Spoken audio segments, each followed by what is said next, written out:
अस्सलाम वालेकुम दोस्तों, मैं हूं सैयद उमर फ़ारूक। अपने चैनल उमर स्पीक्स की एक और एपिसोड के साथ आपकी खिदमत में हाजिर हूं। दोस्तों, जो लोग मेरे चैनल को रेगुलरली व्यू करते हैं वो तो ये बात बहुत अच्छी तरीके से जानते हैं कि मेरा कंटेंट किस तरह के वीडियोस पर बेस करता है। बट जो लोग फ़र्स्ट टाइम मेरे चैनल पर आए हैं या मेरे वीडियो फ़र्स्ट टाइम देख रहे हैं, तो उनको मैं बताना चाहूँगा कि मेरा जो कंटेंट है वो ज़्यादातर सक्सेस एंड मोटिवेशनल लेक्चर से रिलेटेड होता है। तो आज की जो एपिसोड है वो भी मैं कुछ सक्सेस से रिलेटेड ही बना रहा हूँ, और इसमें मैं आपको कुछ ऐसे गुड बताऊंगा, कुछ ऐसे टिप्स दूंगा कि जिनको अगर हम अपनी लाइफ में इम्प्लीमेंट कर लें तो हम कामयाबी का जो हसूल है वो हमारी लाइफ में बहुत आसान हो जाएगा, और जो कामयाबी है वो हमारे कदम चूमेगी। और हर इंसान का जो सक्सेस का जो स्टैंडर्ड होता है, जो लेवल होता है, वो डिफरेंट होता है। हर इंसान का एम मुख्तलिफ होता है, हर इंसान का गोल जो है वो मुख्तलिफ होता है। उसके लाइफ के जो एक्सपीरियंसेस होते हैं वो डिफरेंट होते हैं, और हर इंसान की एग्जांपल्स जो हैं वो सेट भी नहीं की जा सकती हैं। बट आज की इस एपिसोड में जो मैं कुछ टिप्स आप लोगों को दूंगा वो बहुत इंपॉर्टेंट है, उनको आप नोट कर लीजिएगा। बट वीडियो स्टार्ट करने से पहले अगर अभी तक आप लोगों ने मेरे चैनल को सब्सक्राइब नहीं किया तो चैनल को सब्सक्राइब कर लें और बेल आइकॉन के बटन को प्रेस करें, बिकॉज आई एम श्योर कि मेरा ये चैनल आप लोगों की लाइफ में ज़रूर वैल्यू ऐड करेगा। जी, तो जनाब बात कर लेते हैं सक्सेस की और सक्सेस स्टोरीज़ की, सक्सेस इन लाइफ की। तो हर इंसान ही अपनी लाइफ में डिफरेंट स्टेजेस पे कामयाब होना चाहता है। वही चाहता है कि मैं जो भी काम करूं उसमें मुझे कामयाबी मिले, बट ज़रूरी नहीं है कि उसको उस स्टेज में कामयाबी मिल जाए। बट अल्लाह ताला कभी भी किसी भी इंसान की मेहनत को रायगा नहीं जाने देता है। जो मेहनत आपने इस वक्त की है वो हो सकता है इस वक्त हमें वो वर्थ ना मिले, वो वैल्यू ना मिले, वो रिज़ल्ट ना मिले, बट वो जो एक्सपीरियंसेस हैं, वो जो लेसन्स हैं जो आपने उस तमाम मेहनत में हासिल किए होंगे, वो आपको आपकी आने वाली लाइफ में बहुत ज़्यादा हेल्प करने वाले हैं। तो इसकी कुछ एग्जांपल मैं आपको इस तरह से देता हूँ कि जनाब सुकरात है, जो यूनान के एक बहुत बड़े फ़िलासफ़र कहे जाते हैं, और उन्होंने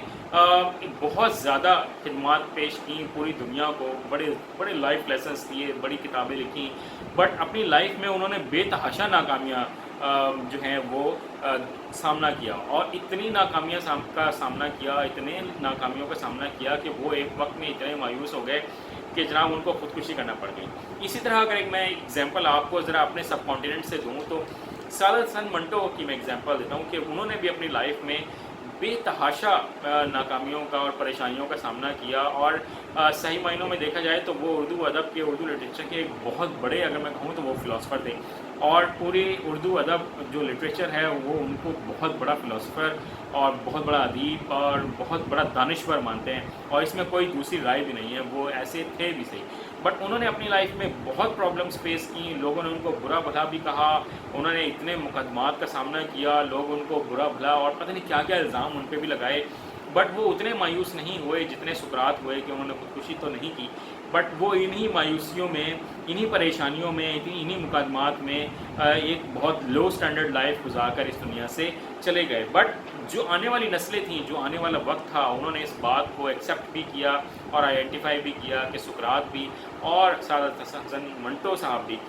वो अपने टाइम के बहुत बहुत कीमती लोग थे। अगर उनको उस लाइफ में उनको वो वैल्यू दी जाती, वो वर्थ दी जाती, तो शायद बहुत ज़्यादा हम उनसे फ़ायदा उठाया जा सकता था। बट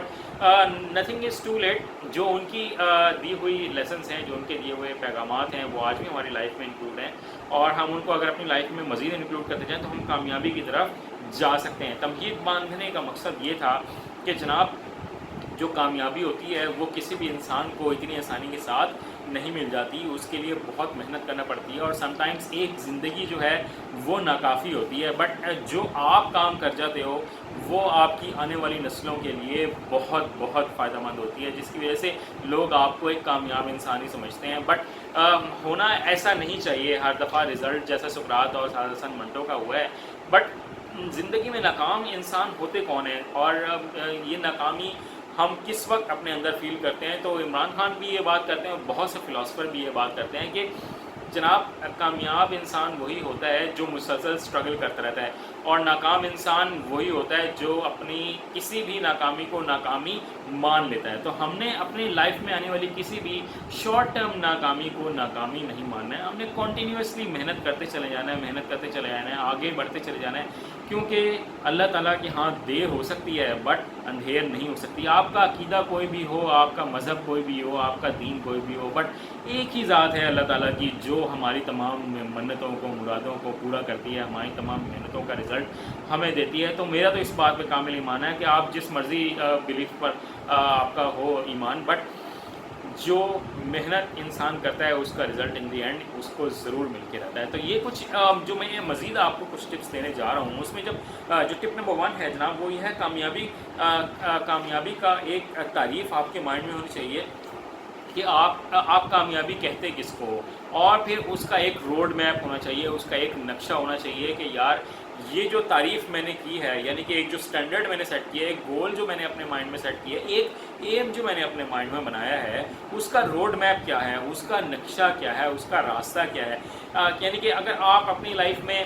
फॉर एग्ज़ाम्पल किसी जगह जाना चाहते हैं कि मैं अभी कराची जाना चाहता हूँ फॉर एग्ज़ाम्पल मुल्तान से, तो ये हमने एक एम सेट कर लिया है कि जनाब मैं यहाँ से कराची जा रहा हूँ। तो अगर आपको कराची जाने का रास्ता नहीं मालूम तो आप कभी भी कराची इतना इजीली नहीं पहुँच सकेंगे और आपको बहुत ज़्यादा मुश्किलात का सामना करना पड़ेगा। तो उसके लिए बेस्ट वे ये है कि आप एक रोड मैप बनाएं, आप एक नक्शा बनाएं कि यार मैं इस जगह तक पहुँचना चाहता हूँ, तो उसको मुझे किस किस रास्ते से गुजरना पड़ेगा, रास्ते में मुझे किस किस्म की मुश्किलात आनी पड़ेंगी। मीन्स कि अगर 20 घंटे का रास्ता है जो मैंने अगर तय करना है, 16 घंटे का रास्ता तय करना है, आप अपने साथ अगर पानी नहीं रखेंगे, आप अपनी गाड़ी में पेट्रोल जो है वो फिल सही तरह नहीं करवाएंगे, आप अपने साथ खाने पीने की अशिया साथ नहीं रखेंगे, आप अपनी नींद का, अपने रेस्ट का प्रॉपर ख्याल नहीं रखोगे, आप अगर इतना लंबा ड्राइव नहीं कर सकते हो, तो आपके साथ कौन कौन इस काम में हेल्प आपको प्रोवाइड कर सकता है, इन तमाम बातों का अगर आप ख्याल नहीं रखोगे तो आप उस मंजिल तक शायद पहुंच तो जाओगे, बट आपको उस मंजिल तक पहुंचने में काफ़ी हर्डल्स फेस करना पड़ेंगी। और समटाइम्स कुछ लोग होते हैं जो सिंगल हैंडेडली काम करना चाहते हैं, जो चाहते हैं कि मैं एज ए सोलो परफॉर्मर ये काम करूं, तो वो लोग होते बहुत डेडिकेटेड हैं, वो काम करना जानते भी हैं और काम निकलवाना भी जानते हैं, बट वो दूसरे लोगों पर ट्रस्ट नहीं करते हैं। तो हम ये भी देखना है कि हमारी मेंटेलिटी किस तरह की है और हमारा जो एम है वो किस तरह का है। अगर हमारा एम इस तरह का है, वो बहुत सीक्रेट रेस उसमें चीज़ें हैं, जो वेज़ हैं वो बहुत सीक्रेट्स हैं, जो रास्ते हैं वो बहुत सीक्रेट हैं, तो हमें उसमें ऑब्वियसली बाकी लोगों को शामिल करना ख़तरे से खाली नहीं हो सकता है। तो हमें उसमें फिर सेल्फ बिलीवर होना चाहिए कि अपने ऊपर यकीन रखना चाहिए कि इसमें यार जितनी भी हर्डल्स आएंगी ना, जितनी भी प्रॉब्लम्स आएंगी, मैं उनको फेस करूँगा और मैं इनको आगे लेकर बढ़ता रहूँगा। और उस वक्त तक हार नहीं माननी है जब तक आप किसी न किसी लेवल तक पहुंच ना जाओ, क्योंकि जब आप एक दफ़ा काम स्टार्ट कर देते हो ना और फिर उसको रास्ते में छोड़ते हो, तो फिर वो आपको मायूसियों के ऐसे दलदल में फेंक देती है कि जहां से निकलना बहुत ज़्यादा मुश्किल हो जाता है। तो जब भी कोई स्टेप लें तो एटलीस्ट उसको उस वक्त तक काम जारी रखें और उसको उस लेवल तक जारी रखें कि उससे आप कुछ ऐसा लेसन लें कि आप बाकी स्टेप्स लेना आपके लिए आसान हो जाए। तो जनाब उसका जो रोड मैप है और जो तरीक़ाकार है, वो जो प्लानिंग है, वो आपने ज़रूर करनी है। देन जो मेरी नेक्स्ट टिप है वो जनाब उसका टाइम फ्रेम है कि यार आपने एक गोल सेट कर लिया कि मैं ये काम करूँगा और इस काम को करने के लिए मैं ये स्टेप्स लूँगा, मैंने ये प्लानिंग जो है वो कर ली है, किन किन लोगों से मैंने मिलना है, किन किन लोगों से मैंने सीखना है, किन किन लोगों की रिसर्च मैंने पढ़नी है, किन किन लोगों के लाइफ लेसन्स को पढ़ना है। तो इन तमाम चीज़ों को करने के लिए आपके पास एक क्लियर टाइम फ्रेम भी होना चाहिए, क्योंकि अगर आप कोई टाइम फ्रेम नहीं बनाओगे तो समटाइम्स ऐसा होगा कि जब आप अपने टारगेट्स को अचीव करेंगे, गोल्स को अचीव करेंगे, तो वो ऐसा ना हो कि आपके लिए बेमायनी हो जाए। ऐसा ना हो कि जो आपने एम अपने लिए सेट किया था, जब आपने उसको अचीव किया तो वो दुनिया से आउट ऑफ ट्रेंड हो चुका था, आप अब उस काम को करने का कोई फ़ायदा नहीं रहा था। तो वो सिर्फ आप सेल्फ सेटिस्फैक्ट्री के लिए तो आप उस गोल को अचीव कर लोगे, बट उसका आपको इन दी एंड कोई बड़ा बेनिफिट नहीं होगा। तो आपने एक टाइम फ्रेम सेट करना है और ये तमाम चीज़ें उस वक्त होती हैं जब आप प्रॉपर प्लानिंग करते हो। आपने टाइम फ्रेम सेट करना है कि यार प्रिलिमिनरी इन्वेस्टिगेशन मैंने करनी है, कि लोगों की रिसर्च करनी है, लोगों के प्लानिंग देखनी है कि लोगों ने किस किस तरह से काम किया है। उस इन्वेस्टिगेशन को अपने लिए आपने नोट डाउन करते जाना है। फिर मैंने उसका एनालिसिस करना है कि ये जो मैंने इन्वेस्टिगेशन की है इसका मैं एनालिसिस कर रहा हूँ, इसमें कितना कॉस्ट मेरी लग सकती है, कितना मुझे बेनिफिट मिल सकता है। देन आपने उसको डिज़ाइन करना है कि मैंने अब इसकी जो मैंने ये प्लान सेट किया है इसकी डिज़ाइनिंग किस तरह से करनी है। देन डिज़ाइनिंग करने के बाद आपने आपने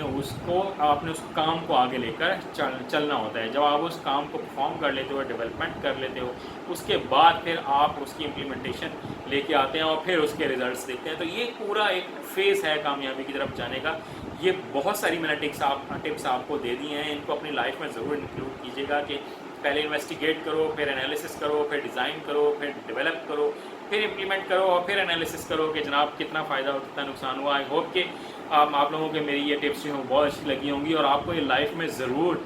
वैल्यू ऐड करेंगी। अपने घर वालों का बहुत ज़्यादा ख्याल रखिएगा। चैनल पर अगर नए हैं तो चैनल को सब्सक्राइब कर लीजिएगा और बेल आइकन के बटन को प्रेस कीजिएगा। अल्लाह हाफ़िज़।